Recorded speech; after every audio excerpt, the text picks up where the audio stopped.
Yo creo que desde la Universidad de Valencia, desde este equipo rectoral, se están haciendo cosas, o se están intentando hacer cosas muy buenas, en un sentido muy positivo.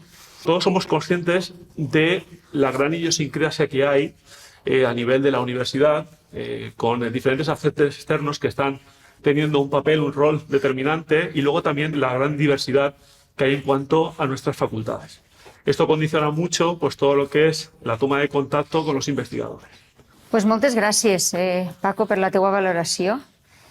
Però sobretot, moltes gràcies a tots vosaltres per el vostre treball, la vostra implicació com a investigadores i investigadors, perquè sou els verdaders responsables de que liderem la investigació a nivell nacional i internacional i que realment ocupem els nivells que ocupem en els rànquings. Però també sóc conscient del que tu has dit. Som una universitat gran i diversa, amb totes les branques del coneixement. Aquesta diversitat jo crec que és un valor positiu, però al mateix temps dificulta la gestió per a que totes les persones, amb les diferents investigacions que porten endavant, es veguen recolzades i es veguen que les seues necessitats estan ateses i al mateix temps que es fa també una bona transferència d'aquesta investigació a la societat, des de les ciències bàsiques fins a les ciències socials, jurídiques, etc.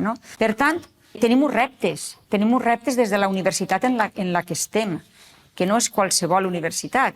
És una universitat gran, diversa, però a més amb una història, que també és un valor positiu, però també és una història que tenim, i que la tenim que també saber valorar i gestionar. I tenim uns reptes com són el canvi de model productiu cap a una societat més sostenible. Ahir la universitat té que estar i té que liderar aquest canvi i té que apostar per la sostenibilitat. També la transformació digital.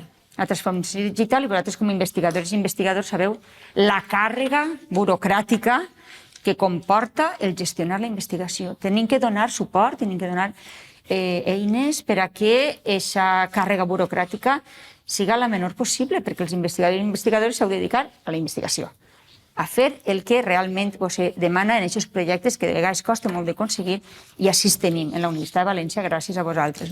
I també necessitem incrementar fons per a la recerca que milloren les infraestructures, que milloren els equipaments i que milloren el personal. En definitiva, les persones, a mi m'agrada dir, sou el més important, però aquestes persones, perquè treballen bé, amb un bon clima dins de la universitat, necessiten un suport i necessiten unes infraestructures. Aquests són els nostres reptes des del meu punt de vista.